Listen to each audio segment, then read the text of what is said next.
di dalam kekekalan. Itulah sebabnya teman-teman sekalian bahwa karya salib, ya, karya salib itu adalah karya daripada Allah, ya, yang bagaimanapun orang mau merubahnya, bagaimanapun orang mau merombaknya, itu tidak bisa.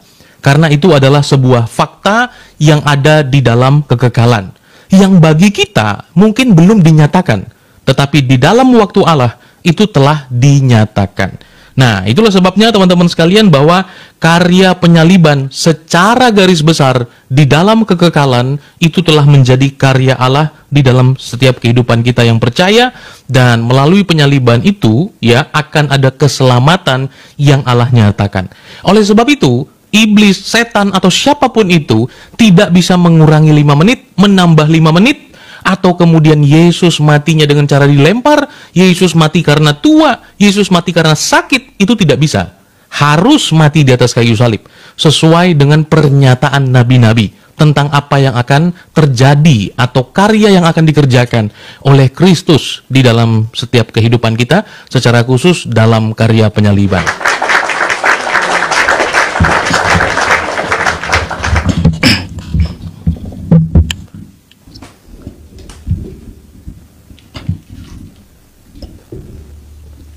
Oke.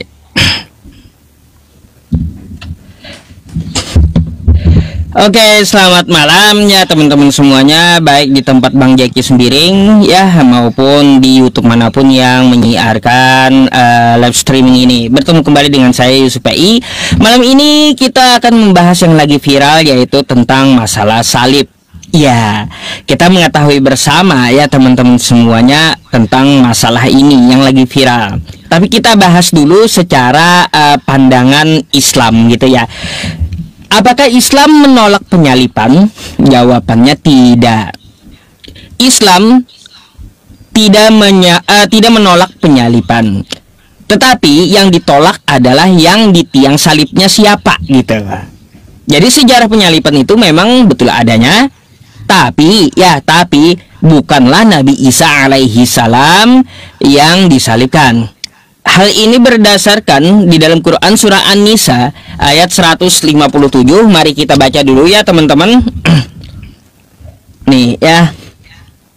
Faqalallahu ta'ala a'udzu billahi minasyaitonir rajim wa qaulihim inna qatalna al-masiha Isa bin Maryam Rasulullah wa ma qataluhu wa ma salabuhu walakin syubbiha lahum wa innal ladzina ikhtalafu fihi la fi syakkim min ma lahum bihi min ilmin illa ittiba'adz dhanni wa ma qataluhu yaqina. Apa artinya? Kami menghukum pula karena ucapan mereka, sesungguhnya kami telah membunuh Al-Masih Isa putra Maryam Rasul Allah, padahal mereka tidak membunuhnya dan tidak pula menyalibnya, tetapi yang mereka bunuh adalah orang yang menurut mereka menyerupai Nabi Isa. Sesungguhnya mereka yang berselisih pendapat tentang pembunuhan Nabi Isa selalu dalam keraguan-raguan terhadapnya. Mereka benar-benar tidak mengetahui siapa sebenarnya yang dibunuh itu, kecuali mengikuti persangkaan belaka. Jadi mereka tidak yakin telah membunuhnya. Ya, jadi seperti itu bunyi Quran surah An-Nisa ayat 157. Lalu bagaimana dan kemana Nabi Isanya? Ada di ayat selanjutnya ya. Barrafa'ahullahu ilaih wa kana Allahu azizan hakima. Akan tetapi Allah telah mengangkatnya ke hadiratnya. Allah Maha Perkasa lagi Maha Bijaksana.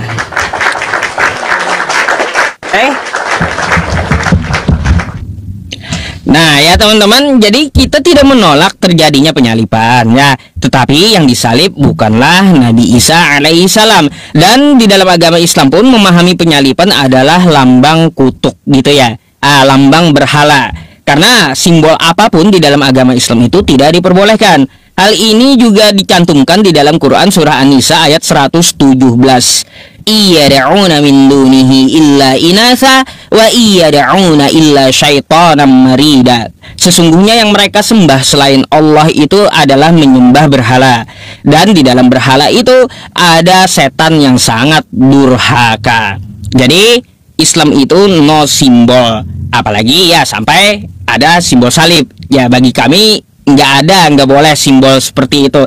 Nah, tentang masalah penyalipan ini sebenarnya juga teman-teman ya, tidak hal yang fundamental di dalam agama Islam. Ya mau diserupakan dengan siapapun ya boleh aja gitu berpendapat. Mau diserupakan dengan Edis TV kayak Jujur bang, saya karena tidak menyangkut ke dalam akidahnya umat Islam. Memang Al-Quran tidak menyebutkan sebuah nama di situ ya, tidak menyebutkan sebuah nama, dan sahabat Nabi pun tidak ada menanyakan kepada siapa Nabi Isa diserupakan gitu.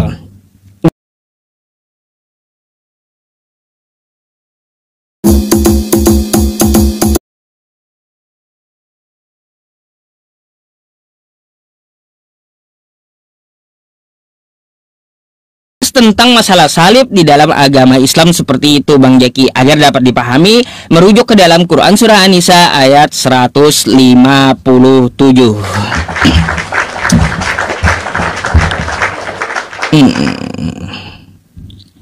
Oke, ya silakan bernarasi dan langsung bertanya gitu ya, silakan.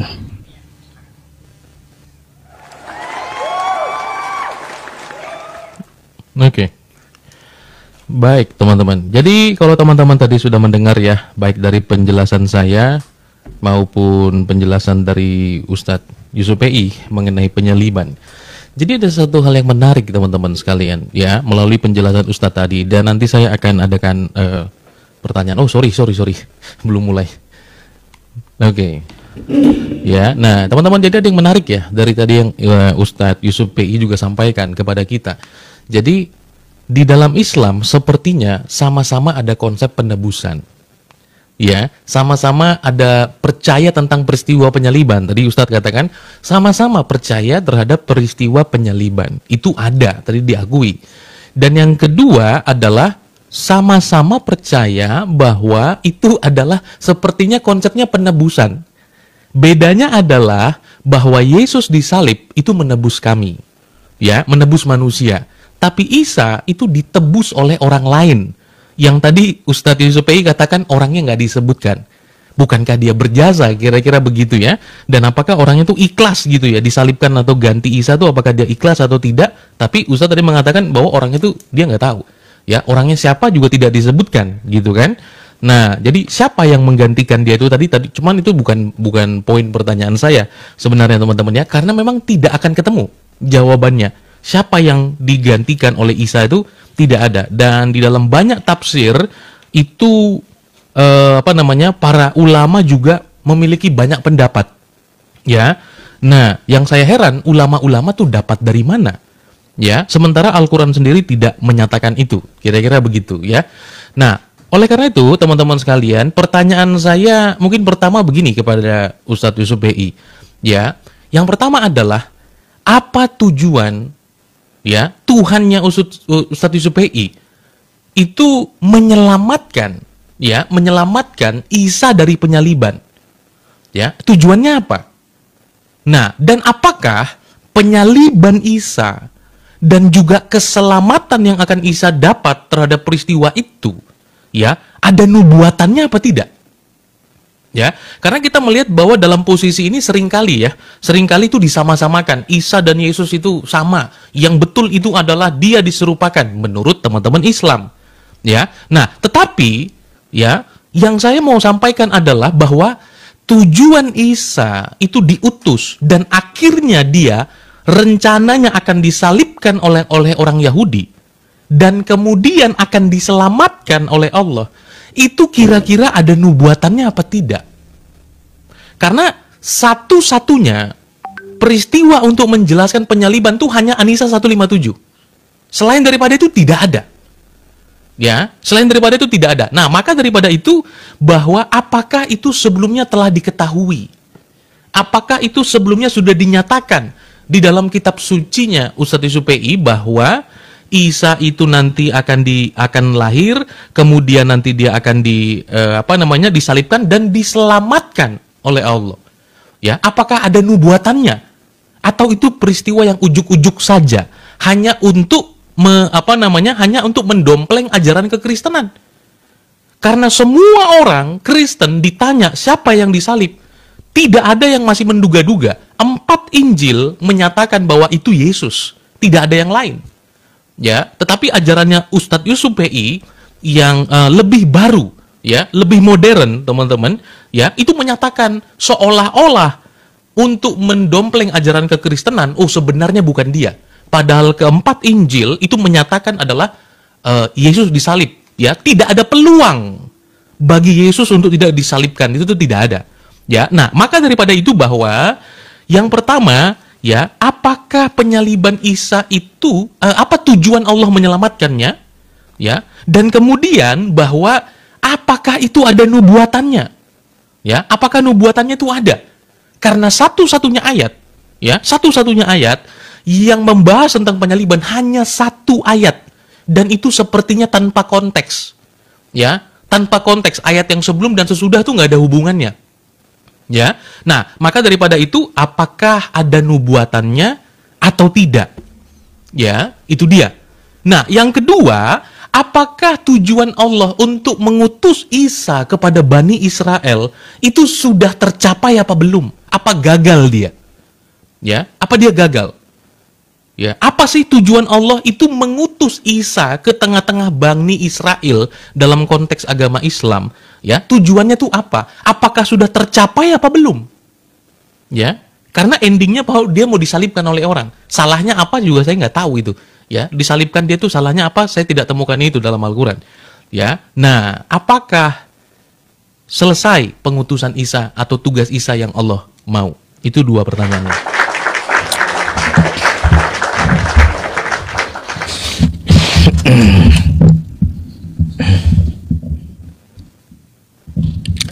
Oke.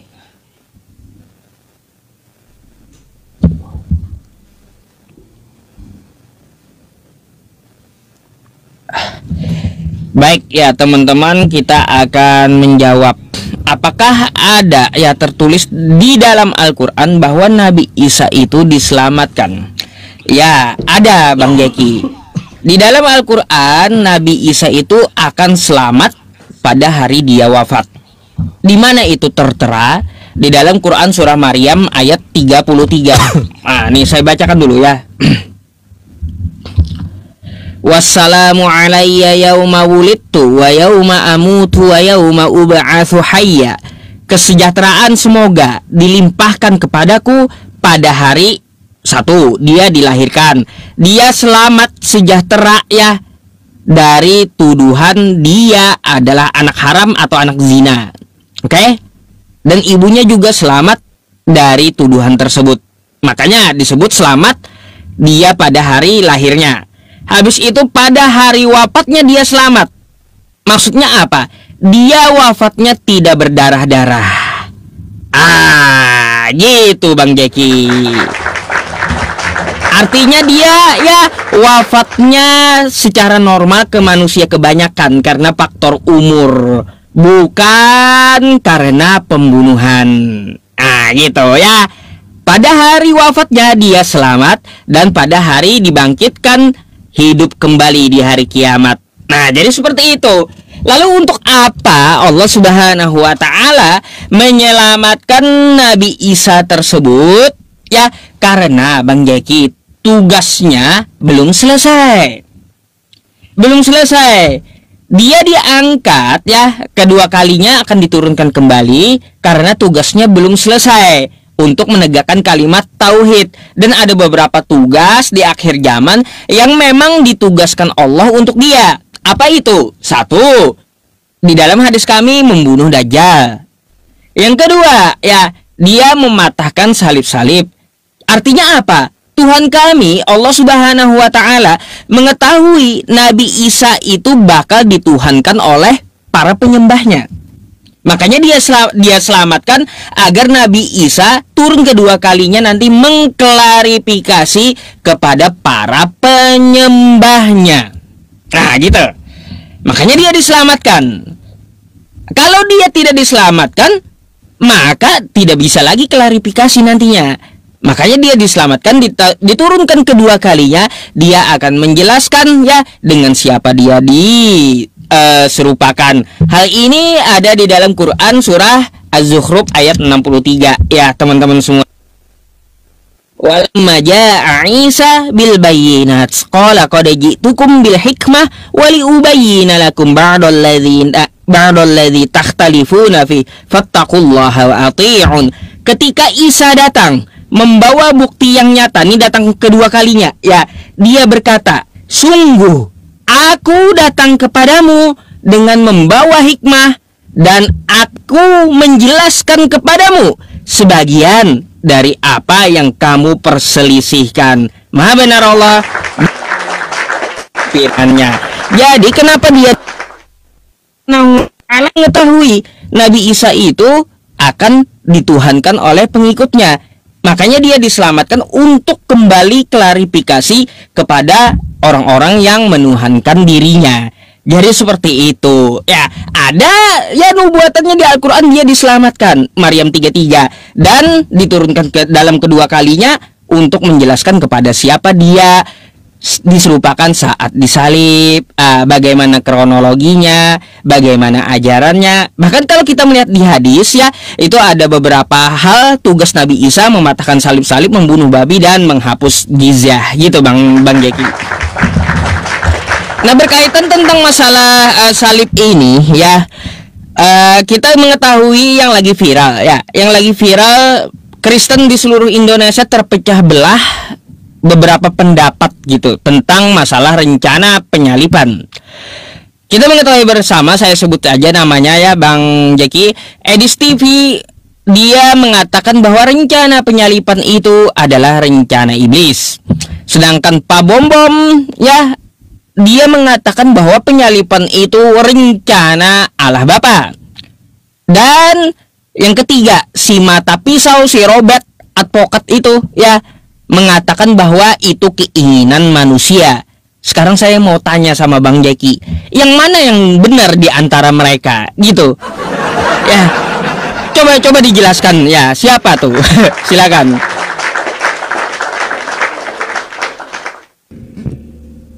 Oke. Baik. Tadi poin pertanyaan belum mulai ya waktunya. Oke. Jadi yang pertama, poin tadi tentang bahwa apakah penyelamatannya Isa tadi ada nubuatannya atau tidak, itu tadi yang belum dijawab. Mengenai tadi tujuan diselamatkannya, saya bisa terima itu ya, bahwa katanya nanti akan ada tujuan Isa lain, artinya tugasnya belum selesai toh. Nah itu menurut Ustaz Syufi'i ya, itu dalam Al-Quran dan memang saya tahu itu ya, bahwa dia punya tujuan, dan tujuannya itu tidak disebutkan dalam Al-Quran. Tujuannya itu disebutkan di dalam hadis ya, tidak disebutkan dalam Al-Quran apa yang menjadi tujuan Isa ya, tetapi mematahkan salib, membunuh Dajjal, dan kemudian juga membunuh Dajjal, mematahkan salib, dan membunuh babi ya, itu ada di dalam hadis dan tidak ada di dalam Al-Quran. Tapi teman-teman percaya keduanya. Oke, yang tadi belum dijawab itu adalah bahwa apakah ada nubuatannya atau tidak. Karena sesuatu yang bersifat kenabian itu dijelaskan sebelum peristiwanya terjadi. Dan mengenai ayat bahwa semoga aku diselamatkan pada waktu aku ini, pada waktu aku itu kan konteksnya adalah doa. Tapi apakah menurut Ustadz itu adalah sebuah peristiwa yang pasti terjadi? Ya, karena konteks daripada ayat itu adalah doa, ya, bukan merupakan suatu peristiwa yang real terjadi. Ya, tapi konteksnya adalah doa. Tapi bagaimana Ustadz meyakininya, ya itu terserah. Yang belum dijawab tadi itu adalah bahwa apakah ada nubuatannya atau tidak. Itu dulu. Ya, apakah ada nubuatannya atau tidak. Nah, itu dia. Maksud saya adalah begini. Kalau Allah ingin menyelamatkan Isa ya dari penyaliban, maksudnya bukankah dia bisa kemudian mengubah hati orang-orang itu untuk tidak menyalibkan? kenapa harus ada peristiwa penyelamatan? Ya, kenapa harus ada peristiwa penyelamatan? Dan sepertinya ada sebuah peristiwa yang ini menurut saya, ya, ini seolah-olah di-create hanya untuk ya menimpali ajaran kekristenan. Kenapa peristiwa penyaliban itu harus ada yang ujung-ujungnya dia disalibkan dan tidak jadi disalibkan gitu loh. Ya, kalau memang dia tidak mau disalib ya tidak bisa disalib. Dia langsung diangkat, tidak perlu ada yang diserupakan. Mengapa perlu ada peristiwa penyerupaan itu? Ya. Nah, apakah semua orang waktu itu semuanya mereka tertipu tentang peristiwa itu dan dia tidak dapat mengidentifikasi sama sekali bahwa itu Isa apa bukan? Karena kalau itu merujuk kepada penyaliban, orang-orang Romawi itu tidak sembarang mau salibkan orang.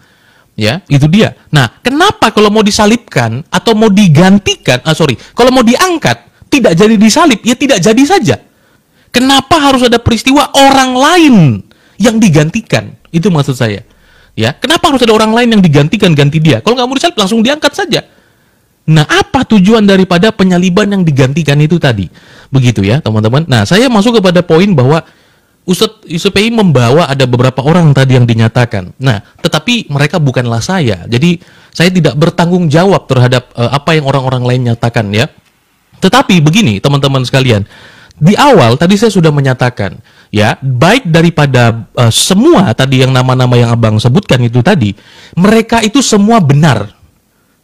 Tergantung dari mana kita berangkat untuk berpikirnya. Maksudnya apa? Bahwa, teman-teman, berbicara pada waktu Allah dan berbicara pada waktu manusia itu berbeda. Ya, itu berbeda sekali. Nah, maka daripada itu, dalam segala keputusan-keputusan yang akan manusia ambil, Allah telah mengetahuinya. Allah sudah tahu apa yang akan menjadi keputusan si A, si B, si C. Allah tidak pada wilayah waktu menunggu. Sekali lagi, Allah tidak pada wilayah waktu menunggu. Sama seperti kita lagi nunggu jam 1 pagi. Ya, kita lagi nunggu. Tapi apakah Allah menunggu pada peristiwa itu? Menunggu jam 1 pagi juga sama seperti kita? Kan tidak. Nah, maka daripada itu, bahwa Bung Edis memandang pada peristiwa yang ada di bawah. Tetapi waktu Allah telah mengetahui apa yang akan diambil oleh orang-orang tersebut. Intinya pertama dasarnya nanti kalau tidak sempat waktunya teman-teman ya. Intinya misalnya ada ayat-ayat Alkitab yang menyatakan teman-teman sekalian ya, yang menyatakan bahwa itu telah ada di dalam nubuatan. Ya, itu telah ada di dalam nubuatan. Nah, maka daripada itu saya takut kalau waktunya nggak sempat ya teman-teman ya. Ada di dalam nubuatan. Nah, di antaranya adalah misalnya dikatakan ya di dalam 1 Petrus 1 ayat 8 ini kepernyataan perjanjian baru dulu ya. Nah, di sana dikatakan bahwa sebab kamu tahu bahwa kamu telah ditebus dengan cara hidup yang sia-sia yang kamu warisi dari nenek moyangmu, bukan dengan barang yang fana, bukan pula dengan perak dan emas, melainkan dengan darah yang mahal, yaitu Kristus yang sama seperti darah anak domba yang tak bercacat noda. Ia telah dipilih sebelum dunia dijadikan. Aduh, sorry. Waktu udah habis. Gak sadar dia habis waktunya. Gak apa-apa. Tepuk tangan dulu. Lanjut, silakan, Dad. Sorry. Oke. Jadi begini ya.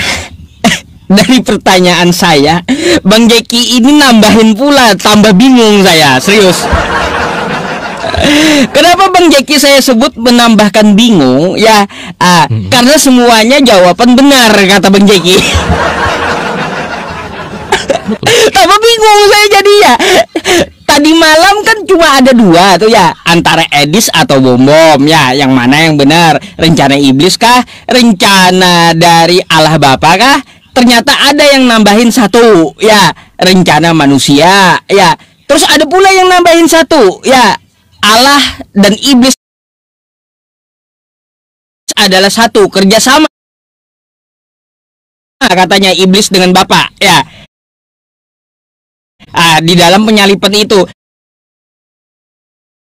Bang Jeki bilang sekarang jawabannya semuanya benar.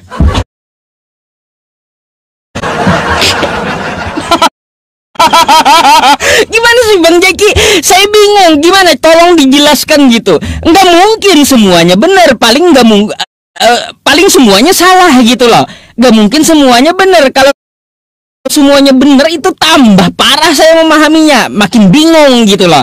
Ya, berkaitan tentang masalah Bang Jeki ya, mengatakan bahwa di Maryam 33 itu adalah doa, bukan Bang Jeki. Ya, itu bukan doa, tetapi itu adalah nubuatan pada hari dia diwafatkan akan selamat. Karena apa? Coba kita lihat konteksnya ayatnya. Dari ayat 29, fa asyarat ilai qalu kaifa nukallimu man kana fil mahdi sabiyya. Dia Maryam menunjuk kepada bayi, ya, kepada bayinya agar mereka bertanya kepadanya. Mereka bertanya, bagaimana mungkin kami akan berbicara dengan anak kecil yang masih dalam ayunan? Lalu jawaban Nabi Isa bayi tadi bicara, ya, qala inni abdullah ataniyal kitaba wa ja'alani nabiyya. Dia Isa berkata, yang bayi tadi, sesungguhnya aku hamba Allah, dia memberiku kitab Injil dan menjadikan aku seorang nabi. Jadi dia seorang nabi, bayi itu, ya.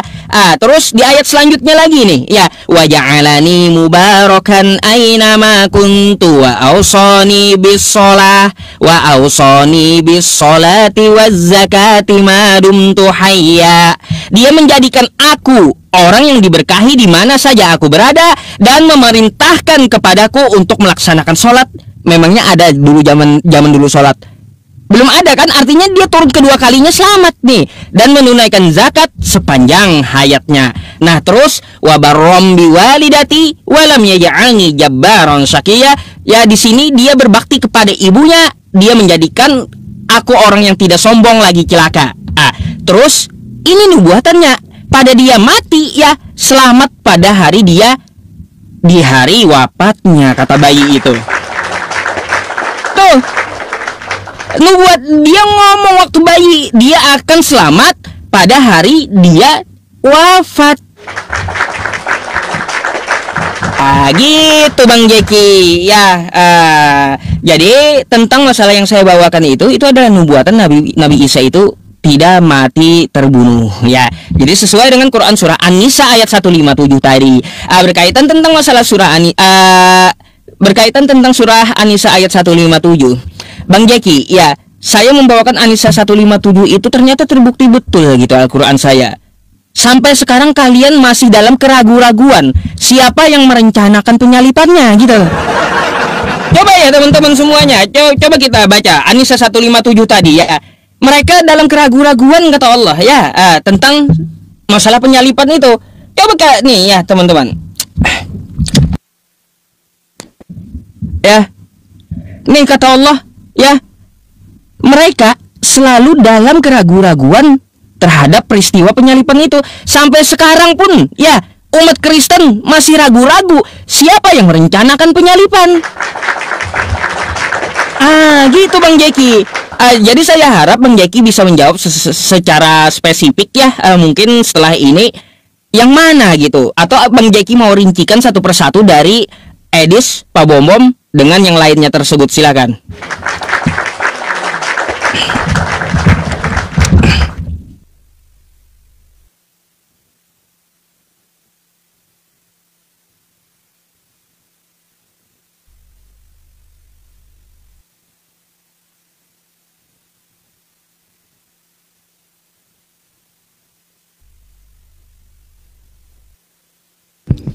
Oke, saya baru dapat penafsiran baru nih dari Ustadz Yusuf PI. Yang pertama, ayat itu kata Ustadz adalah nubuatan. Ketika dia mengatakan bahwa dikatakan diselamatkan, diwafatkan, dan hidup kembali, itu nubuatan. Saya baru tahu, ya. Saya tidak menemukan ada satu penafsiran, ya. Makanya nanti Ustadz sebut ulama mana yang mengatakan itu adalah sebuah nubuatan. Nubuatan itu disampaikan oleh Allah. Ya, disampaikan oleh Allah kepada nabinya. Dan itu dalam bentuk sebuah nubuatan. Jadi kalau Isa ngomong begitu dan Ustadz katakan itu nubuatan, sementara nubuatan itu dinyatakan oleh Allah, apakah Isa adalah Allah? Yang kedua, bahwa Ustadz Yusuf Pei juga menambahkan sebuah penafsiran baru yang tidak pernah ditafsir oleh ulama. Perdebatan orang Kristen, betul katanya Quran saya. Orang Kristen masih berdebat tentang rencana penyaliban. Apakah ayat 157 itu berbicara tentang rencana penyaliban? Yang dimaksud dalam An-Nisa 157 itu adalah yang ragu-ragu tentang siapa yang disalibkan. Itu sebuah kesalahan menurut saya untuk memahami kitab suci sendiri. Karena kitab suci sendiri mengatakan An-Nisa 157 mereka di dalam keraguan-raguan tentang siapa yang disalib. Jadi bukan berbicara tentang rencana penyaliban, itu salah. Sebentar teman-teman ya, saya coba balik kamera supaya saya bisa menjelaskan mengenai waktu. Sebentar teman-teman ya. Ini karena kecil di wilayah. Kenapa saya katakan bahwa itu dua-duanya benar? Ya, karena apa? Kita perlu melihat kronologi waktu. Ya, sama seperti mungkin Bung Edis ada pada wilayah debat waktu itu. Jadi tidak bisa menjelaskan dengan sempurna, ya. Begitu juga hanya langsung panas saja, jadi tidak bisa menjelaskan secara baik. Nah, misalnya seperti ini teman-teman. Jadi tadi kan saya mengatakan dalam iman Kristen Tuhan itu Alfa dan Omega, ya. Tuhan itu Alfa dan Omega. Artinya Dia yang awal dan Dia yang akhir, ya. Dia yang awal, Dia yang akhir. Jadi kalau kita bicara waktu Tuhan, ya, Dia itu awal dan akhir. Sementara waktu kita itu ada di sini. Dia ini melintasi atau dia itu melampaui ruang dan waktu. Sementara saya, Ustadz Yusuf PI, itu iblis, itu bukan pada wilayah Allah, waktu Allah. Kita di mana? Di sini. Kita sedang menanti waktu berjalan. Ya, ini waktu di mana kita berada, waktu di mana iblis juga ada. Dia tidak maha kuasa, sementara Allah dia Alfa dan Omega. Nah, apa yang menjadi rencana Allah? Ya adalah karya keselamatan. Itu sudah ada di dalam kekekalan. Lihat baik-baik. Dia sudah ada di dalam kekekalan. Ya, di dalam kekekalan tersebut, di situ sudah dinyatakan tentang bahwa Tuhan mengetahui akan ada yang disalibkan. Tuhan juga telah menyatakan bahwa akan ada yang berkhianat. Ini sudah ada di dalam kekekalan. Ya, sudah ada dalam kekekalan. Tuhan telah mengetahui apa yang akan iblis ambil di sini, apa yang akan manusia ambil di sini, siapa yang akan berkhianat di sini. Waktu inilah yang dipandang oleh Bung Edis. Ya, bahwa waktu realita yang berjalan sesuai dengan nubuatan, ya, bahwa ada peristiwa pengkhianatan orang-orang Yahudi, orang-orang Farisi, ini waktu berjalan. Tapi sesungguhnya dalam waktu Allah telah mengetahui itu semua. Nah, yang Pak Bombong pandang di sini, ya, yang Pak Bombong pandang, yang Pak Bombong pandang itu ada pada wilayah waktu Allah. Yang Bung Edi sedang melihat soroti itu pada realitanya yang ada di bawah. Ya, kenapa? Karena ayat-ayat Alkitab pun juga menyatakan demikian. Teman-teman, ya, tadi saya sudah bacakan ayatnya di antaranya bahwa dia telah ditetapkan, ya, dipilih, ya, di mana itu dinyatakan dalam Alkitab, ya, dipilih di mana? Di dalam 1 Petrus 18 sampai ayat yang ke-20. Dipilih sebelum dunia dijadikan. Ya, berbicara nanti mengenai bagaimana teknisnya itu dijelaskan juga dalam Kisah Para Rasul 2 ayat 23. Dia yang diserahkan Allah menurut rencananya. Ya, menurut rencananya. Jadi kalau kita katakan bahwa Allah tidak mengetahui bahwa akan ada penyaliban, itu salah besar. Ya, itu salah besar. Nah, maka daripada itu, ini tadi yang perlu kita lihat baik-baik, bahwa waktu kita dengan waktu Allah itu berbeda. Dia Alfa dan Omega. Ya, sementara kita itu terbatas. Ya, kita terbatas. Nah, maka teman-teman sekalian, Allah telah mengetahui pada waktu yang berjalan ini. Sorry.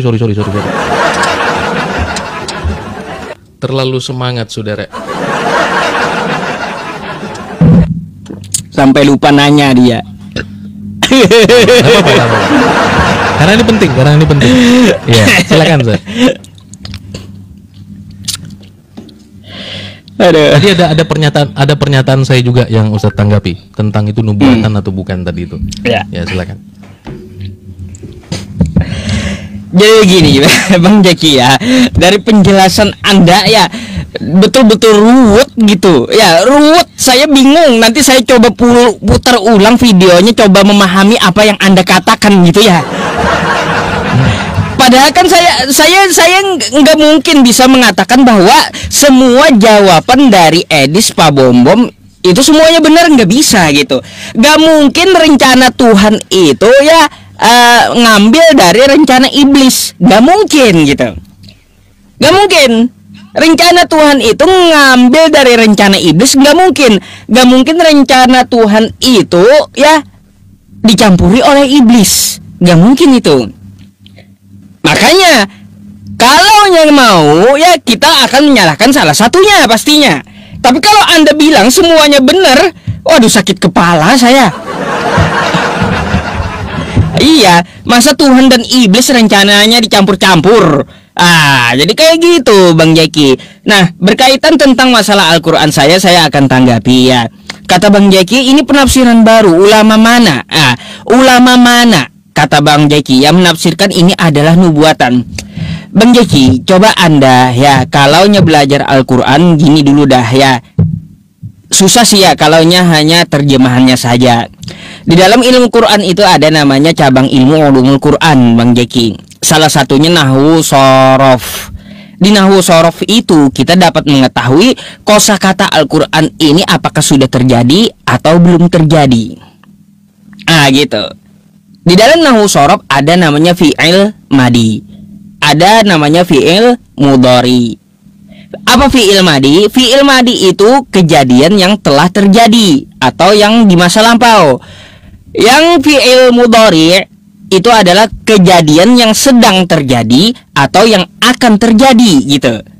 Terus ada fi'il amar, yaitu kata perintah. Nah, kalau kita lihat ya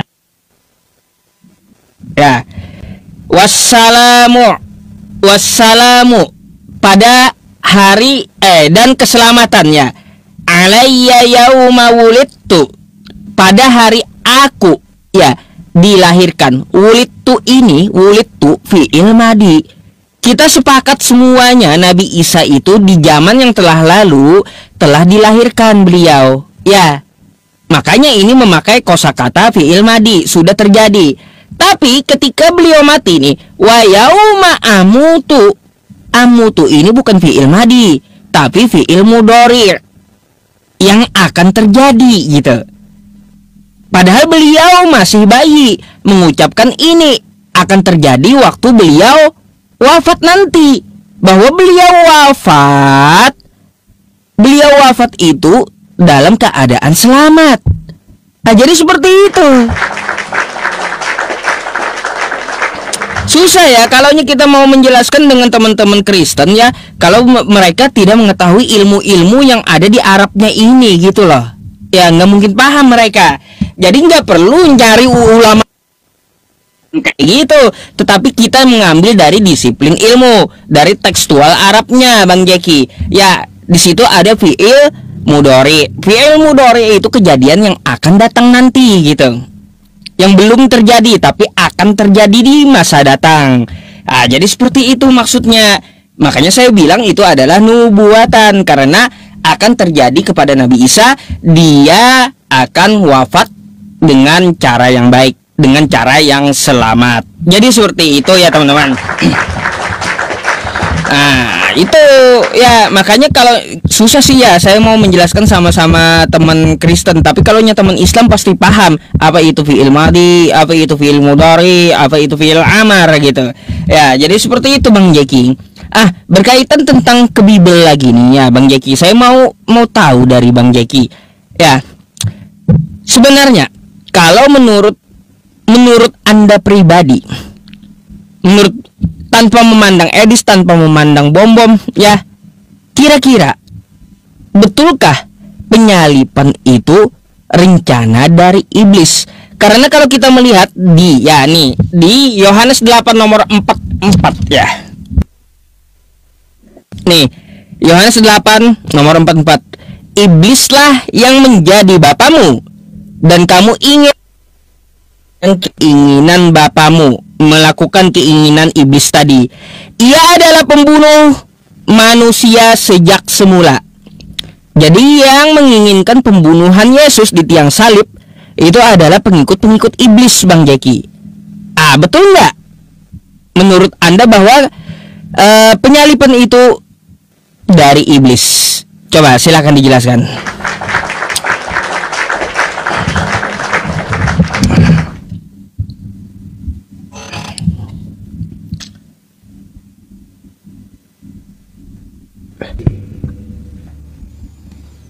Oke.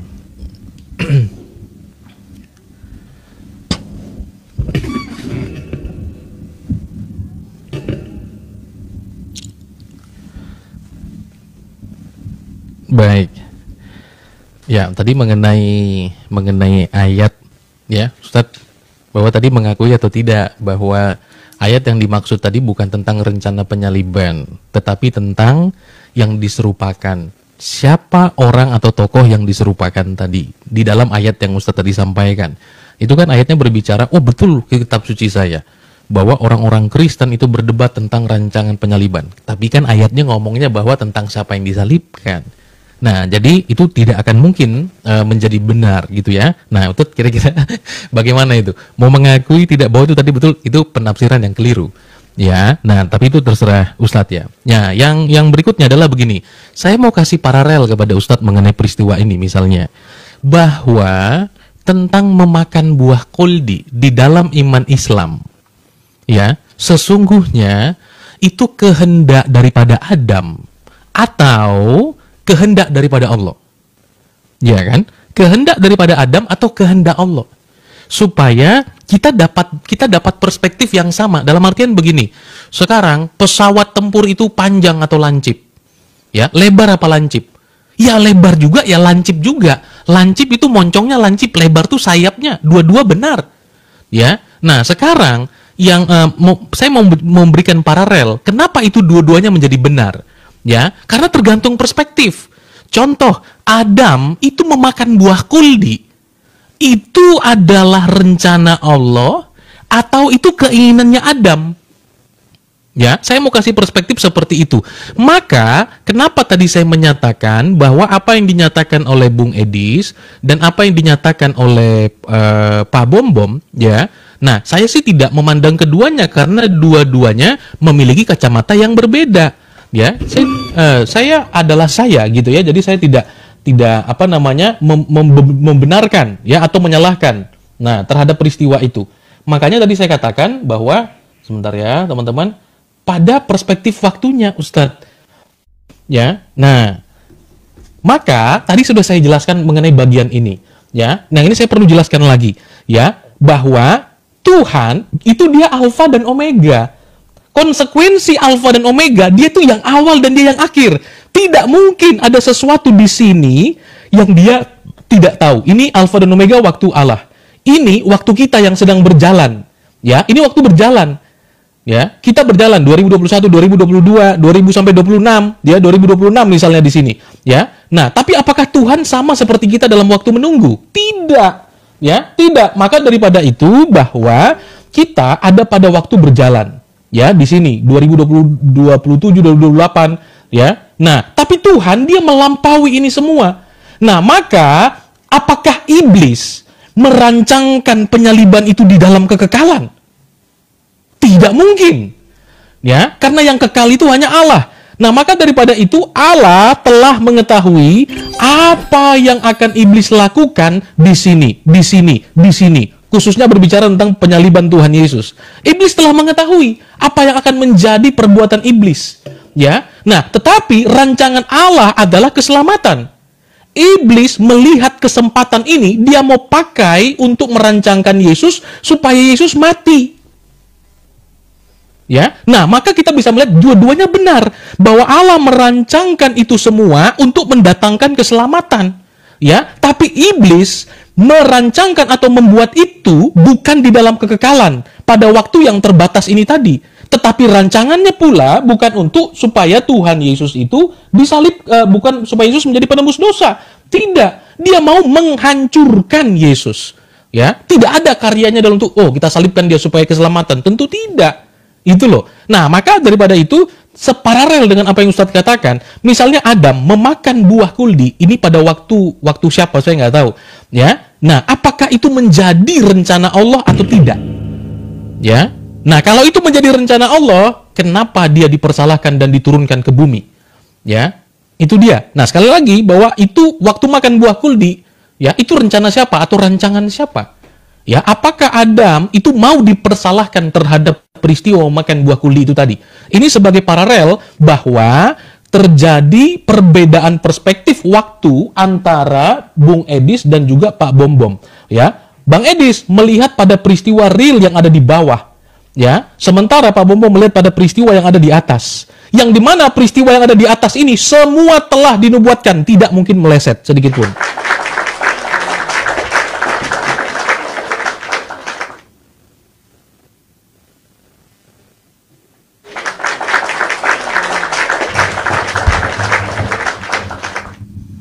Silakan.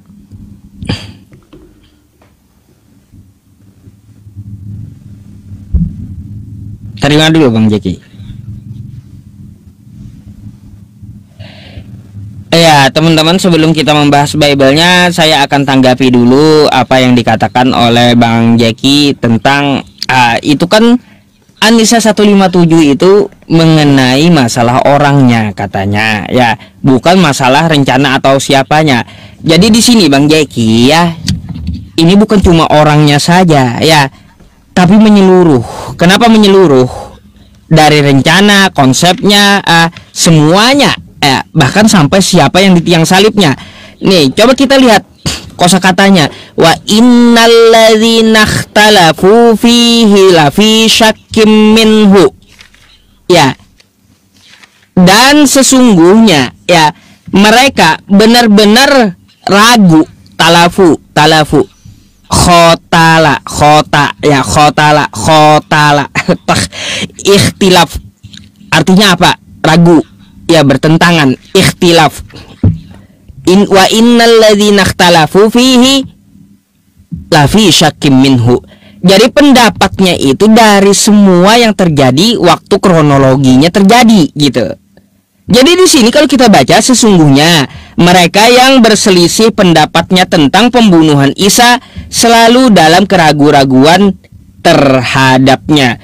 Ragu dari mana? Ragu dari siapa yang merencanakannya. Ragu pula, ya, siapa yang menyerupai Nabi Isa.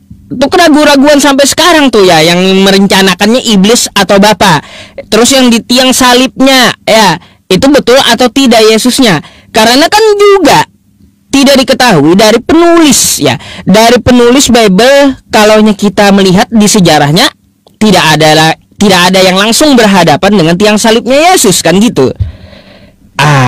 Jadi seperti itu Bang Jeki. Kalaunya untuk masalah Quran surah An-Nisa 157, mereka keraguan-raguan, ya, selalu dalam keraguan-raguan terhadap tentang masalah penyalipan itu. Ya, terbukti aja sampai zaman sekarang, apakah rencana iblis atau rencana Allah, atau yang diserupakan kepada siapa? Nabi Isa ini.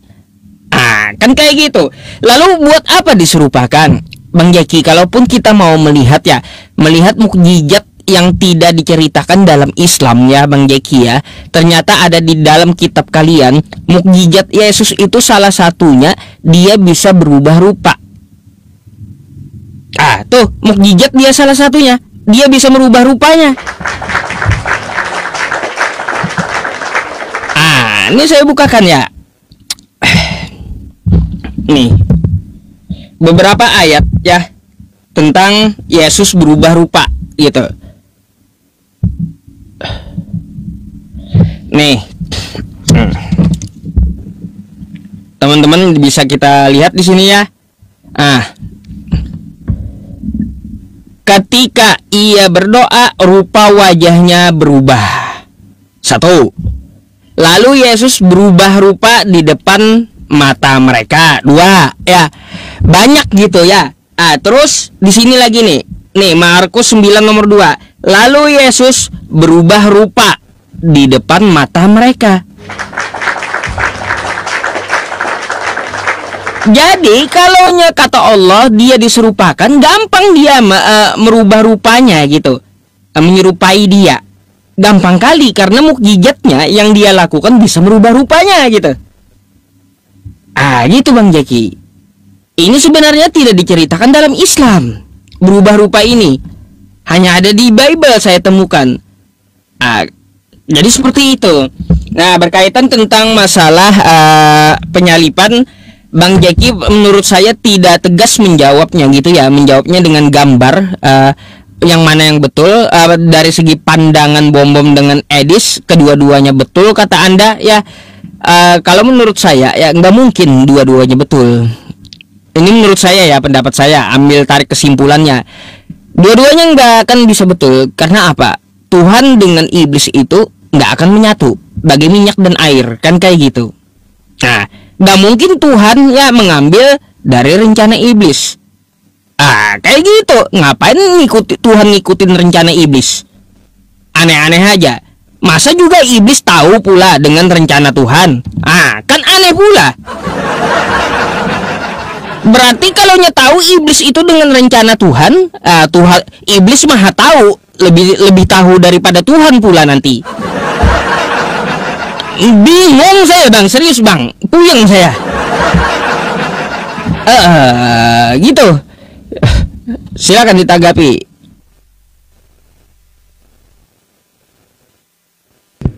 Mungkin ini waktu mau dipakai sedikit aja. Ustadz mau menjelaskan mengenai siapa yang memakan buah kuldi tadi itu bagaimana? Oh iya.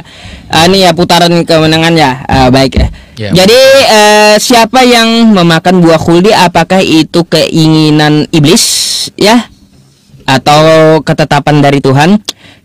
Bang Jaki, saya jawab secara ringkas ya. Makan buah kuldi itu bukan keinginan Tuhan, bukan keinginan iblis, tapi keinginan Adamnya sendiri. Iblis dia hanya menyerukan kepada Adam. Terserah Adam mau mengikuti atau tidak, karena Adam diciptakan dengan kehendak bebas atau free will. Jadi seperti itu. Itu jawabannya.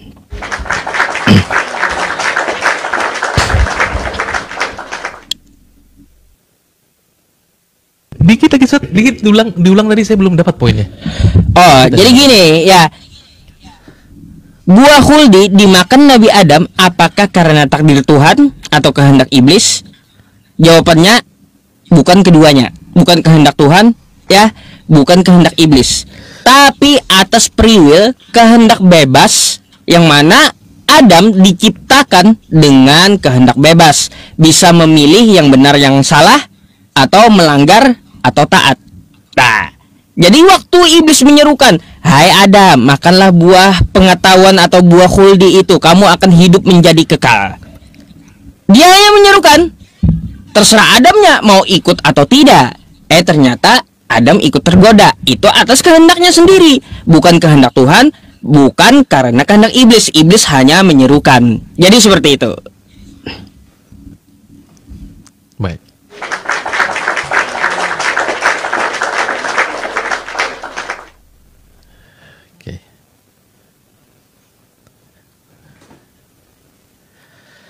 Ya, teman-teman, mungkin saya ada pada kebingungan yang sama, tapi saya harap Ustadz menjelaskan seperti saya. Di satu sisi, Ustadz bilang, bukan juga kehendak iblis, bukan kehendak Allah. Ini juga saya puyeng nih, ya. Kenapa? Karena tadi Ustadz mengatakan bahwa Allah maunya sih jangan makan, kan begitu. Tapi iblis maunya seperti apa? Kan iblis yang menggoda supaya untuk makan. Kemudian Ustadz tadi mengatakan free will, ya toh? Tapi bukan keduanya, bukan kehendak Allah, juga bukan kehendak iblis. Ya kan? Nah, makanya saya katakan ini saya bawa kepada sebuah kasus yang sama, Ustadz. Ya, kenapa?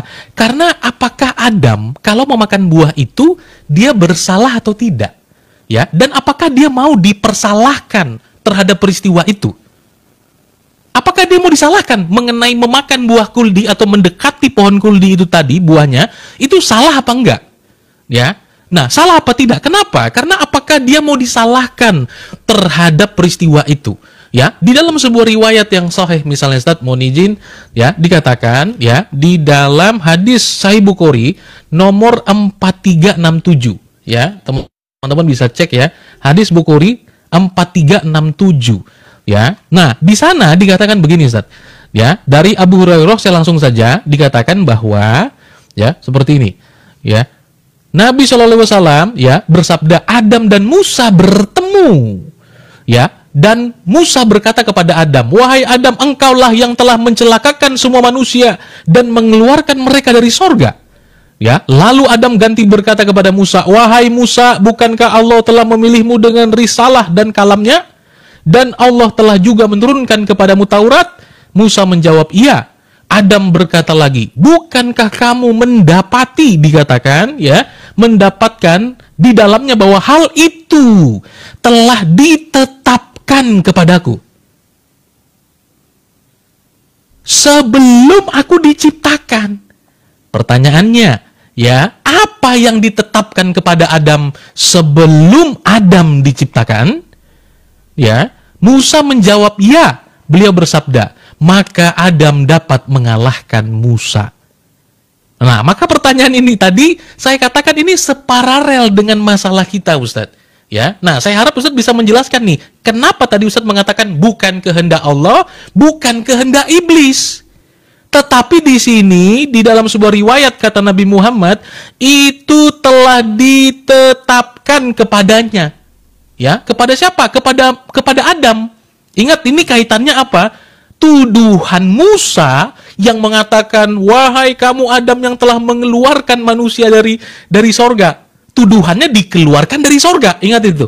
Ya. Nah, kemudian Adam itu membalas. Ya, dikatakan, "Kamu kemudian dikasih Taurat." Bahasa sederhananya begitu ya. Kamu kan dikasih Taurat, kamu didapati di dalamnya bahwa hal itu ditetapkan kepadaku sebelum aku diciptakan. Sekali lagi, apa yang sudah ditetapkan kepada Adam? Nah, begitu ya Ustadz ya. Itu paralel pertanyaannya. Nah, oleh sebab itu teman-teman sekalian, sekali lagi saya ulang bahwa kalau tadi Ustadz pakai teori saya menjawab, mungkin bisa menjelaskan itu. Maksud saya adalah kita sama-sama tahu bahwa waktu Tuhan dengan waktu kita berbeda. Di dalam Islam juga mengenal bahwa dia yang awal, dia yang akhir, ya.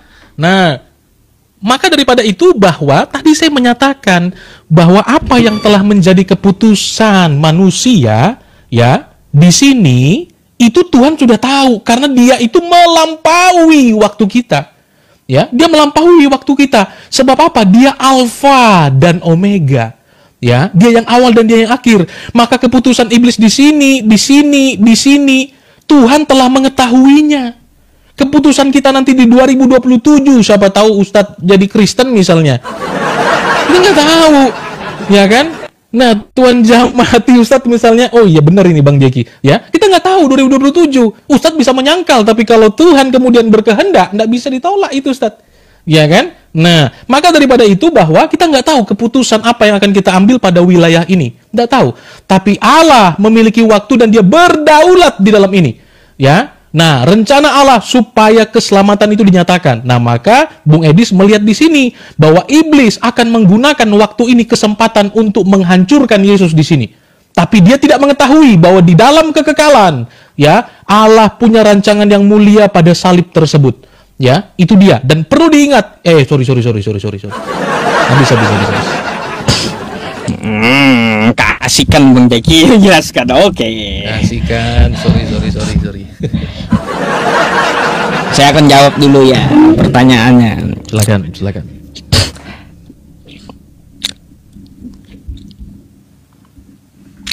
Apa yang ditakdirkan kepada Adam? Apakah Adam mau dipermasalahkan menurut hadis tadi? Ya, kita akan jawab ya teman-teman. Nih ya jawabannya, apa yang ditakdirkan kepada Adam? Apa yang ditetapkan kepada Adam?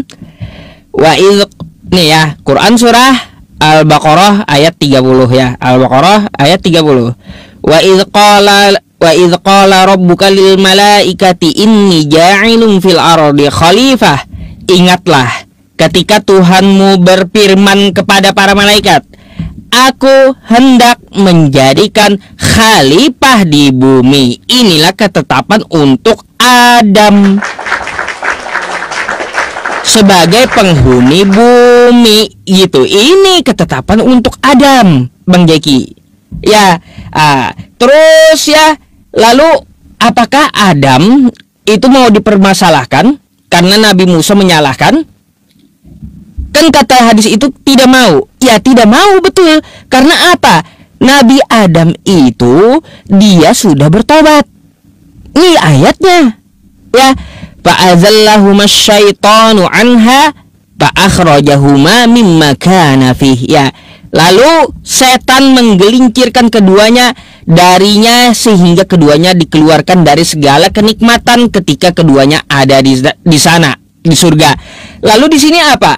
Adam bertobat, fatalaqqa. Ya, fatalaqqa Adamu mir rabbihi kalimatin fataba alaih. Kemudian Adam menerima beberapa kalimat dari Tuhannya, lalu dia pun menerima tobatnya. Ya jelaslah Nabi Adam udah tobat, mau disalahkan Nabi Musa, bukan salahku, kata Nabi Adam. Mana bisa menyalahkan Nabi Adam? Makanya nggak ada dosa waris, nggak ada istilah dosa waris, dosa turunan itu nggak ada. Bahkan di kitabnya Bang Jeki kan, coba lihat di Kejadian tuh ya, di situ Adam bertobat, nggak ada Adam itu dikutuk, nggak ada.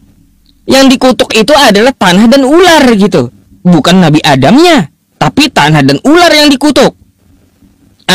Jadi nggak ada yang bertentangan tentang masalah hadis dan Al-Quran. Ya sebenarnya kan kita membahasnya tentang masalah penyalipan gitu ya. Tapi Bang Jeki malah ke Adam, gak apa-apa, saya ikuti aja ke Adam juga ya, gak apa-apa. Sedikit kita menjawab tentang masalah syubhat tersebut ya teman-teman semuanya. Jadi Al-Quran itu lengkap menjawab ya tentang masalah Adam yang dipertanyakan oleh Bang Jeki gitu. Kenapa Adam tidak mau dipermasalahkan di dalam hadis itu? Karena dia udah bertobat dan tobatnya diterima. Nah, makanya nggak ada di dalam istilah Islam itu dosa warisan, nggak ada. Ya saya harap jangan melenceng dari tema lah ya kayak gitu. Bang Jeki tadi gimana tuh ya? Anda belum jawab juga.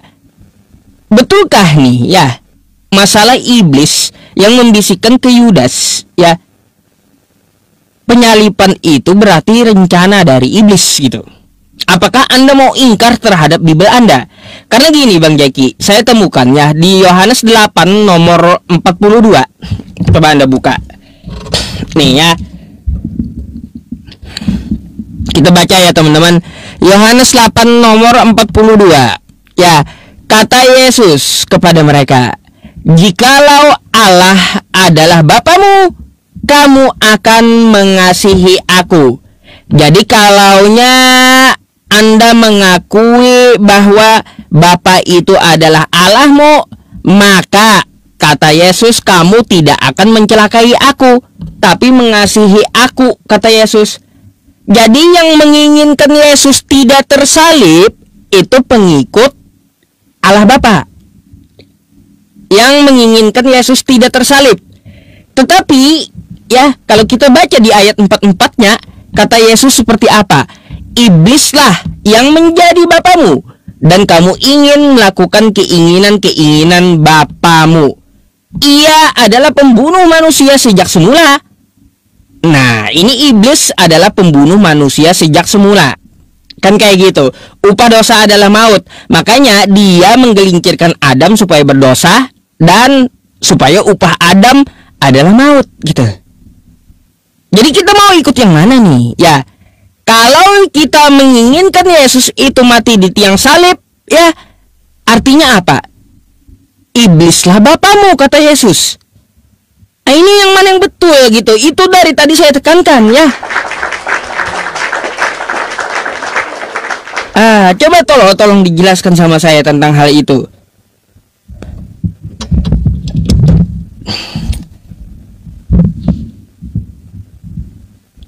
Ini Bang Jeki, berarti ini sesi akhir ya, gitu ya? Boleh. Sesi akhir, habis itu saya ini dulu, saya tanggapi baru closing gitu berarti ya, karena Bang Jeki kan yang duluan tadi. Oh, di YouTube hilang, masya Allah. Sabar ya teman-teman di YouTube, masya Allah. Saya Kok bisa? dari awal tadi di YouTube. Ada, masya Allah ya. Mohon maaf kawan-kawan yang di YouTube ya, udah nongol ya, ya. Baru tahu saya. Silakan Bang. Ya. Oke. Jadi yang pertama saya menanggapi tadi mengenai hadis tadi ya. Jadi mungkin Ustadz Yusuf belum mengerti maksud saya. Bahwa di satu sisi tadi Ustadz mengatakan bukan kehendak Allah. Yang kedua adalah juga bukan kehendak iblis. Data bahwa itu kehendak Allah saya sampaikan hadisnya. Data juga itu juga diinginkan oleh iblis, ada juga Al-Qur'annya. Ya. Nah, tapi kesimpulan Ustadz adalah itu free will. Sementara ada hadis yang menyatakan Adam tidak mau dipersalahkan terhadap hal itu, jawabannya apa? Karena sudah taubat. Kalau sudah taubat, ya, kalau sudah taubat, kenapa tetap jadi diturunkan? Gitu loh.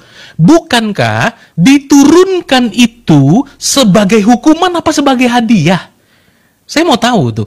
Ya, kalau Ustadz bilang tidak ada dosa waris, ini dosa waris dalam Islam. Ya, apakah memakan buah kuldi itu tadi, itu sebagai sebuah hadiah apa sebagai sebuah hukuman itu? Itu yang pertama ya, dikit nanti Ustaz tanggapi. Memakan buah kuldi itu sebagai hadiah apa sebagai hukuman? Turunlah kamu ke bawah, turunlah kamu ke bumi, kata Allah. Itu sebagai hadiah atau sebagai hukuman?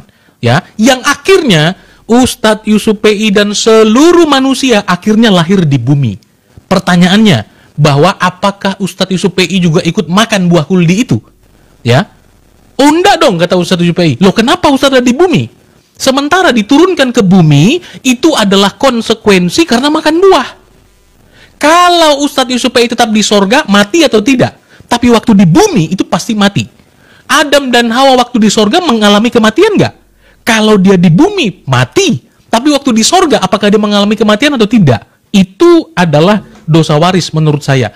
Yang harusnya Ustadz Yusuf PI itu ada di sorga. Karena Adam itu tidak memakan buah kuldi itu tadi. Tapi karena makan, pertanyaannya adalah apakah diturunkan ke bumi sebagai hadiah atau sebagai sebuah konsekuensi daripada kesalahan. Dan di dalam hadis itu tadi dikatakan bahwa itu ditetapkan, Ustadz.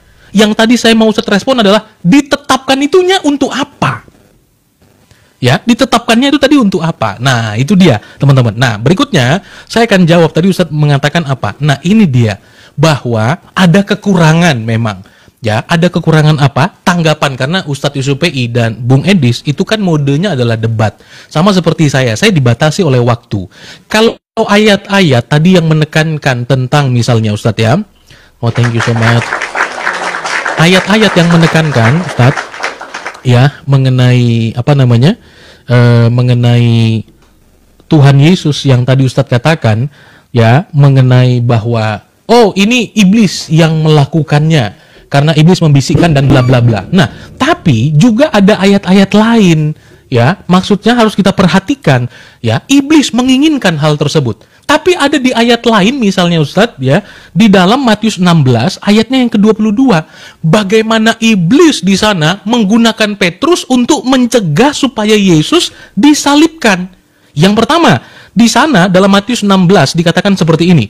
Sejak waktu Yesus mulai menyatakan kepadanya murid-muridnya bahwa ia harus, kenapa harus? Ya, siapa yang membuat dia harus? Pergi ke Yerusalem. Kenapa harus pergi ke Yerusalem? Karena ada yang harus ditanggung. Apa itu? Ya, apalagi dari pihak tua-tua, imam-imam kepala Taurat, lalu dibunuh. Jadi perginya Yesus itu dikatakan harus. Kenapa? Akan dibunuh. Dan kemudian apa? Dibangkitkan pada hari ketiga. Oke. Nah, Petrus bilang apa, Ustaz? Coba lihat ya. Tetapi Petrus menarik Yesus ke samping dan menegur dia.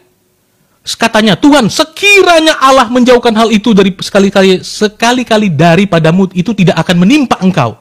Coba lihat, ya.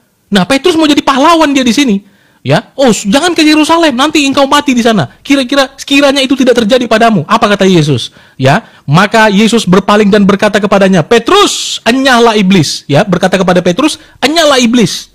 Jadi iblis menunggangi Petrus untuk supaya Yesus tidak disalib, dicegah. Tetapi kata Yesus, enyahlah iblis, engkau suatu batu sandungan bagiku. Sebab engkau bukan memikirkan apa yang dipikirkan Allah. Apa yang dipikirkan oleh Allah? Bahwa Mesias harus menderita. Ya, harus menderita. Itu dikatakan. Ya, dan ada ayat lain ya di dalam Matius 29:39, 26:39. Yesus maju sedikit dan berdoa katanya, "Bapa, sekiranya cawan ini lalu daripadaku, ya, tetapi jikalau tidak, ya, maka maju sedikit ia lalu sujud dan berdoa katanya, ya Bapa, jikalau sekiranya mungkin cawan ini, biarlah cawan ini lalu daripadaku, tetapi jangan seperti yang ku kehendaki, melainkan seperti yang kau kehendaki." Artinya cawan itu, penderitaan itu, sengsara itu harus sesuai dengan apa yang Allah kehendaki. Nah, itu dia. Oke, tanggapan akhir sebelum closing ya. Silakan.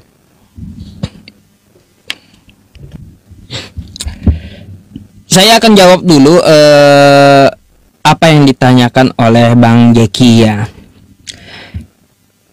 Jadi, apakah sebagai hadiah atau hukuman Nabi Adam itu ya dikeluarkan dari surga? Bang Jeki perlu tahu ya, yang saya baca tadi seperti apa. Meskipun Adam itu tidak memakan buah, tetap dia akan menjadi penghuni bumi.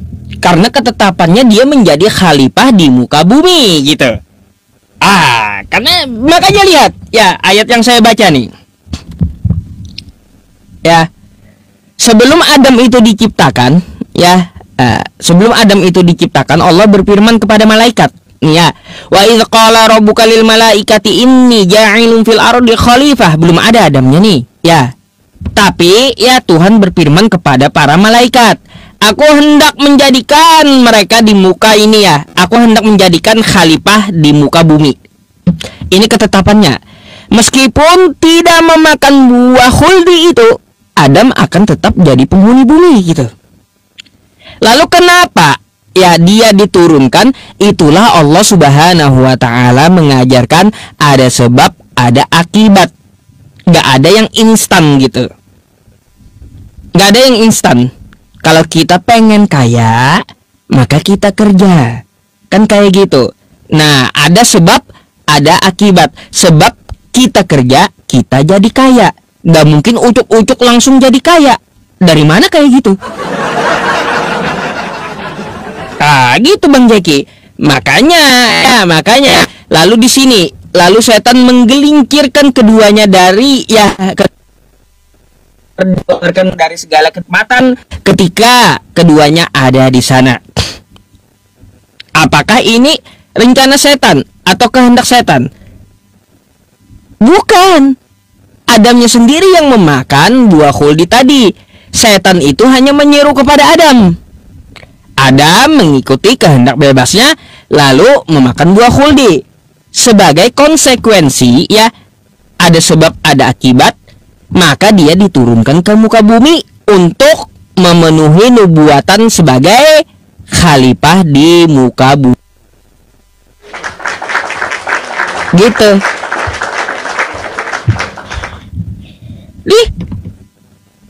Ketetapannya. Jadi kayak gitu Bang Jeki. Ya, memangnya gak apa ya? Dari tadi itu Bang Jeki memperhatikan apa sih gitu ya penjelasan saya. Padahal kan udah ada di Quran surah Al-Baqarah ya, ayat 30 sampai ayat 38 tuh. Ya. Quran surah Al-Baqarah ayat 30 sampai 38. Adam ditetapkan jadi khalifah. Terus ya, apakah kalau gini ya teman-teman? Apakah ketika Nabi Adam tidak memakan buah khuldi, dia akan tetap diturunkan ke muka bumi? Tetap, karena Nabi Adam diciptakan untuk menjadi khalifah di muka bumi. Jadi sebagai alasan ya, sebagai alasan Allah melarang dia memakan buah khuldi. Nah, lalu dia memakan buah khuldi atas kehendak dia. Akibatnya apa? Dia diturunkan ke muka bumi. Jadi pas gitu alur ceritanya. Pas, gak ada yang ambigu.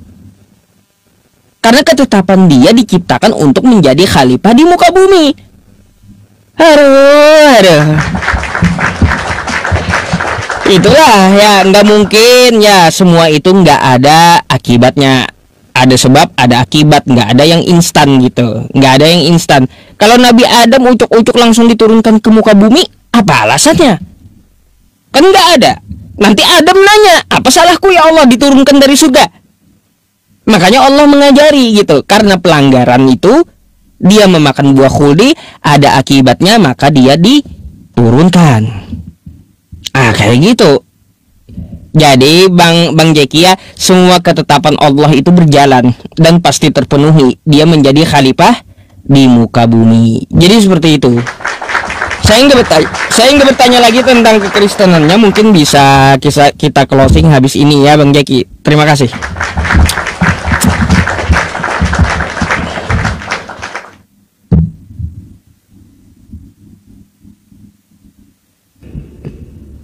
Baik. Silakan Ustaz. Oke, kawan-kawan semuanya, kita closing statement di awal.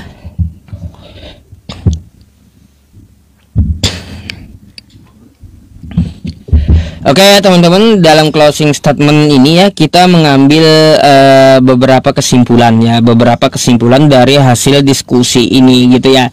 Ya jujur ya, saya masih belum terlalu mengerti apa yang dijelaskan oleh Bang Jeki, tapi nanti saya akan mengulang video saya dan mencoba untuk memahami kembali gitu apa ya yang dimaksudkan oleh Bang Jeki. Nah, masalah waktu di sisi Allah dengan di sisi manusia tadi saya nggak ngerti kayak gitu. Itu nanti akan saya ulang dan akan saya pelajari ya. Jadi seperti itu. Terus juga ya berkaitan tentang masalah penyalipan. Ya, penyalipan tadi sudah kita jelaskan. Memang Allah Subhanahu wa taala tidak menyebutkan sebuah nama. Kenapa tidak disebutkan sebuah nama? Karena Allah sengaja tidak menyebutkan atau merahasiakan agar apa? Agar dia menugaskan kembali Nabi Isa alaihi salam pada saat turun kedua kalinya untuk menjelaskan sendiri gitu ya. Dari Quran surah Az-Zukhruf ayat 63 tadi dapat kita ketahui Nabi Isa akan menjelaskan kepada manusia bagaimana kronologinya di abad pertama waktu dia diturunkan pertama kali. Nah gitu. Ya saya harap ya ini menjadi pembelajaran untuk kita semuanya ya teman-teman, sebagai penambah edukasi juga ya untuk masalah perdebatan ini. Coba kita berpikir kritis gitu ya. Ya saya ini aja sih Bang Jeki ya, nggak sepakat gitu kalau rencana Tuhan itu dicampur-campur dengan rencana iblis. Gak mungkin Tuhan kerjasama dengan iblis, gak mungkin. Karena Tuhan tidak akan sekongkol dengan iblis. Aneh-aneh aja Tuhan sekongkol dengan iblis satu rencana, itu nggak akan mungkin. Terus yang makin bingung ya, makin bikin saya bingung tadi Bang Jeki mengatakan semuanya benar dengan rincian beliau sendiri gitu. Ya tapi saya jujur belum paham. Nanti saya akan coba memahami gitu. Untuk apa? Untuk memutar kembali videonya. Ya kalaunya benar semuanya, saya nggak ini teman-teman gak bisa terima dengan akal sehat saya gitu. Nggak mungkin ya, nggak mungkin rencana Bapak ya bersatu dengan rencana iblis. Itu nggak mungkin gitu. Ya teman-teman semuanya, jadi ya kita mengetahui yang viral saat ini ya terpecahnya di Indonesia tentang masalah penyalipan ini berbeda pendapat. Saya mencoba membahasnya dengan Bang Jeki, ya bukannya dapat jawaban Bang, tapi tambah bingung sayanya. Semuanya benar jadinya. Aduh. Iya, mau kayak gimana lagi ya, itu jawaban beliau ya kita hargai gitu. Jadi apapun jawaban beliau akan kita hargai dan akan kita pelajari ya Bang Jeki. Terus apalagi ya di dalam penyampaian saya tentang masalah Nabi Isa alaihi salam. Oh ya satu lagi nih, Bang Jeki kan biasanya suka belajar dan baca buku ya. Jadi tolong dipelajari tuh ya kalau bisa tentang masalah fi'il madi, fi'il mudhari tadi gitu ya. Coba dipelajari tentang masalah itu agar apa? Anda paham dan mengerti konteksnya di dalam Al-Qur'an itu. Ya, kalau dijelaskan oleh umat Islam. Jujur saya tadi agak kesusahan juga menjelaskan kepada Anda karena Anda nggak bisa baca bahasa Arabnya gitu. Karena bahasa Arabnya tuh ada ilmu-ilmunya di situ Bang Jeki. Ya, ada disiplin ilmunya. Di situ ada. Jadi kalaunya saya menjelaskan secara tekstual dari Arabnya, Anda akan ngerti gitu. Kalaunya sudah nggak bisa baca Arabnya, hanya terjemahannya saja, saya pun jadi bingung cara menjelaskannya kayak gimana gitu. Karena saya menjawabnya dengan ilmu gitu, ilmu ulumul Quran, nahwu sorob, nggak jawab sembarangan. Tapi seperti itulah, saya hanya menyarankan saja gitu ya sama Bang Jeki. Tapi saya sangat berterima kasih kepada beliau ya, diskusi dengan baik dan santun dan tidak ngotot-ngotot dan sebagai pengetahuan untuk kita semuanya. Terima kasih untuk Bang Jeki dan penontonnya. Jika ada salah kata atau khilaf ya dalam ucapan saya ataupun penyampaian saya yang kurang ya bagi teman-teman muslim, saya mohon maaf gitu ya. Mungkin itulah closing dari saya ya. Wa tammat kalimatu rabbika sidqan wa adala la mubaddila li kalimatih wa huwas samiul alim. Ya, telah sempurnalah kalimat Tuhanmu yang di dalamnya mengandung kebenaran dan keadilan. Allah Maha mendengar lagi Maha mengetahui.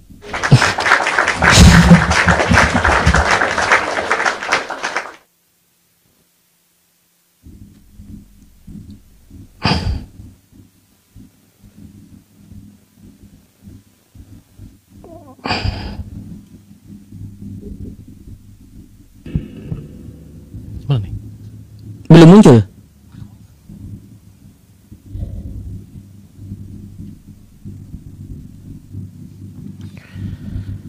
Oke.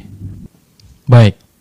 Terima kasih sebelumnya juga untuk Ustadz Yusuf PI yang juga boleh sama-sama kita menyetujui untuk perdiskusian dalam kesempatan ini teman-teman ya. Terima kasih untuk teman-teman juga yang ada di penonton Ustadz Yusuf. Kita mau diskusi lintas iman itu adalah diskusi yang baik karena kita negara beragama, bukan negara satu agama.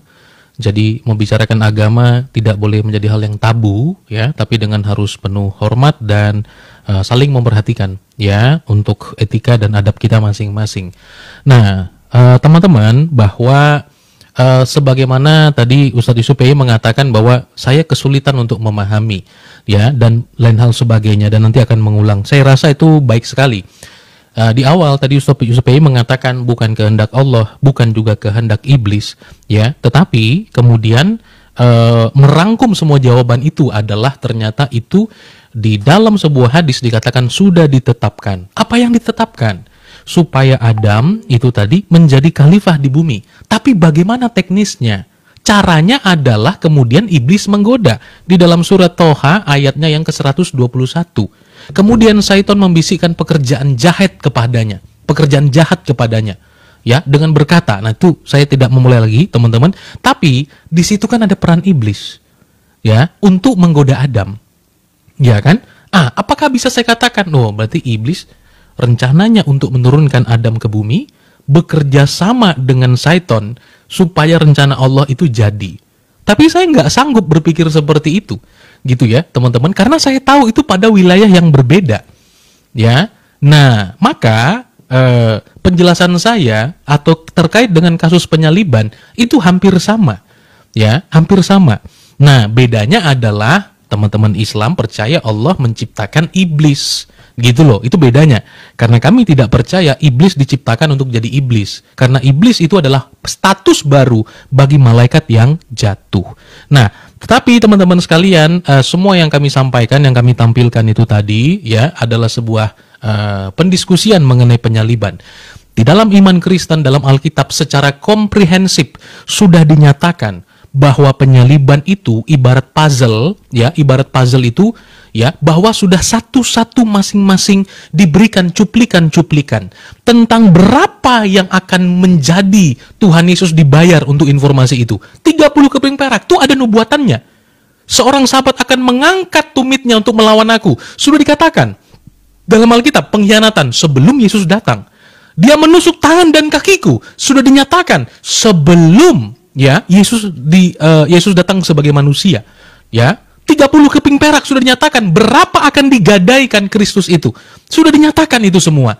Nah, oleh sebab itu terima kasih banyak. Oleh sebab itu bahwa kita perlu melihat bahwa cuplikan demi cuplikan, ya, atau nubuatan demi nubuatan, ingat sekali lagi teman-teman yang di bawah supaya tidak salah paham, nubuatan itu adalah pernyataan waktu Allah yang terbatas dan secara khusus, ya, secara khusus. Nah, maka daripada itu dia tidak membukakan segala hal, tapi ada secara khusus yang dinyatakan kepada manusia melalui nubuatan-nubuatan itu. Ya, itu yang kita perlu ketahui. Nah, maka daripada itu mengenai tadi saya katakan penyaliban, ditusuk tangan dan kaki, kemudian mengenai pengkhianatan, itu sebelum Yesus datang. Jadi bagaimana mungkin itu baru dipikirkan oleh iblis? Ya, konsekuensinya apa? Kalau rancangan penyaliban adalah karya iblis atau dirancang oleh iblis, maka Allah pernah tidak punya rancangan. Ya, Allah pernah tidak punya rancangan terhadap penyaliban. Rancangan itu baru ada ketika iblis merancangkan penyaliban Yesus. Itu konsekuensinya. Nah, hal itu yang tidak dipandang atau belum dipandang oleh Bung Edis. Gitu loh. Tadi saya sudah nyatakan juga 2 ayat mengenai kehendak iblis itu kadang dia mau mendorong supaya Yesus disalibkan. Kadang dia mau mendorong supaya Yesus tidak disalib. Karena iblis tidak maha tahu. Dia punya pengetahuan tapi iblis tidak maha tahu. Ya, itu dia. Nah, maka daripada itu iblis sejak dari Yesus lahir sudah mau berusaha untuk membunuh Yesus. Ya. Nah, ketika dia lahir, ya, Herodes membuat sebuah aturan, ya. Kemudian ketika juga iblis menggoda dia supaya dia jatuh dari bait suci, ya. Tapi itu semua tidak berhasil. Harus tepat sesuai dengan nubuatan. Seperti Yesus katakan dalam Lukas 24, ya, semua yang tertulis tentang aku dalam kitab Taurat Musa, kitab para nabi dan Mazmur Daud harus digenapi. Ya, itu dia. Ustaz. Terima kasih banyak. Ustaz. Oke, terima kasih banyak ya. Terima kasih diskusinya Bang Jaki ya. Ya, terima kasih.